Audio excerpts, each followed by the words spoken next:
এটা কি কোনো দেশের মানবাধিকার হতে পারে? এটা কোনো অধিকার? মানুষকে হয়রানি করে, বৈষম্য তৈরি করে। আমরা কি দেশে জুলাই আগস্টে আন্দোলন করি নাই? আমরা আন্দোলন করি নাই? আজকে তারা অধিকারের জন্য দাঁড়াচ্ছে, ওকে ওয়েলকাম, তাদের অধিকার তারা বাস্তবায়ন করুক। কিন্তু এই জন্য মানুষকে হয়রানি করে তারা মেইন রাস্তা আটকেছে, পিছন থেকে যেতে দেখ আমাদের, তারা পিছন থেকে যেতে দিচ্ছে না। এটা কি কোন স্টুডেন্টদের মানবিকতা?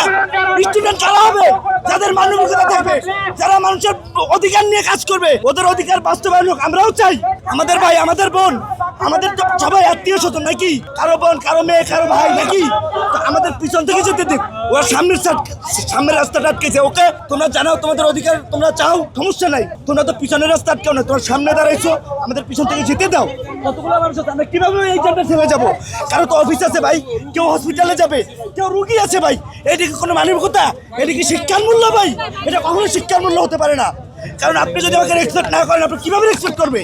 আজকে এতগুলো মানুষকে হয়রানি করে আপনি এভাবে আটকে আছেন, এটা কি আপনার কোনো পূর্ব পরিকল্পনা ছিল? আপনাদের কোনো পরিস্থিতি ছিল? তাহলে জানাই দিতেন, মানুষ এই রাস্তা অ্যাবাউট করতো। মানুষ তো অ্যাবাউট করতেছে না রাস্তা ভাই, রাস্তা চলমান রাস্তা। আপনারা তোর অধিকার আপনারা করেন, সমস্যা নেই, আমাদের কোনো সমস্যা নেই। কিন্তু মানুষকে এভাবে হয়রানি করে, সবাই স্টুডেন্ট এখানে যারা আছে, আপনারা সবাই স্টুডেন্ট। আমি খুব সুন্দরভাবে বলছি যে ভাইয়া আপনারা সামনে আটকাইছেন, পিছন থেকে আমাদের যেতে দেন। হ্যাঁ, সে উচ্চ স্বরে কথা বলতেছে। আরে ভাই, জুলাই আগস্টে তোমাদের কয়টা স্টুডেন্ট আন্দোলন করছে দেখাও তো। হ্যাঁ, তোমরা আজকে অধিকারের জন্য করছো, তার মানুষকে হয়রানি করতেছো। এটা কি কোনো মানবিকতা হতে পারে ভাই? হ্যাঁ, এটা কোনো শিক্ষা হতে পারে যে মানুষের সাথে এরকম আচরণ? তুমি কার সাথে আচরণ করছো? আগামীর ভবিষ্যৎ যদি তোমরা হও, তাহলে মানুষের অধিকার দিতে হবে। আর তোমার ভিতর যদি সেই মনুষ্যত্ব, মানবিকতা না থাকে, তাহলে তোমার এই আন্দোলন কখনো সফল হবে না, হবে না, হবে না। ভাই, আমি কমার্স পাবলিকেশনে আছি, পাবলিকেশনে জব করি, ঠিক আছে। আমার এখন বর্তমানে কাজ ছিল ইডেন মহিলা কলেজে, ওখানে আমার টিচার ছিল, টিচারদের সঙ্গে আমি কমিউনিকেশন করতে হতো। এখন এইভাবে রাস্তা ব্লক, যার কারণে আমি যাইতেও পারতেছি না, এখানে টোটালে বন্ধ।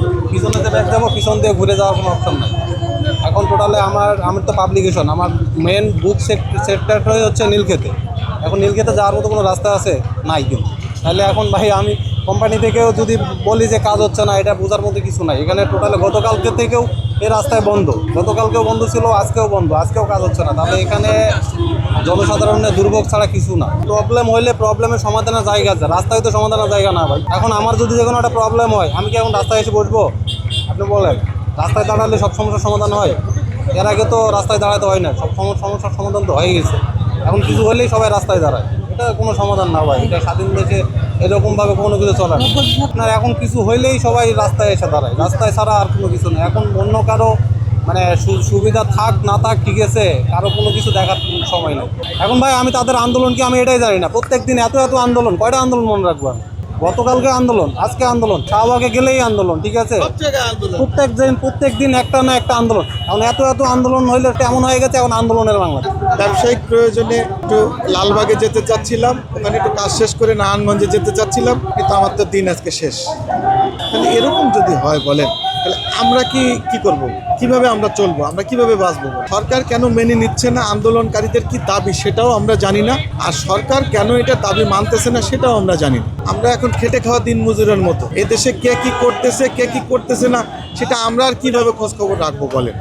এখন আমাদের খোঁজখবর কয়জনে রাখে? ওরা কি আমাকে কখনো, ওকে যদি আমি রিকোয়েস্ট করি যে আমার এই প্রয়োজনে আমি যাব, ওকে আমাকে যেতে দিবে না। ফলশ্রুতিতে কি হচ্ছে, আমার সারাদিন আজকে শেষ। আমার তো পেট চলে, আমার ব্যবসা করে। আমি তো দুর্নীতির সাথে সম্পৃক্ত না, আমি তো রাজনীতির সাথে সম্পৃক্ত না। তাহলে আমি কেন এই হানাহানির মধ্যে আমি কেন করবো বলে?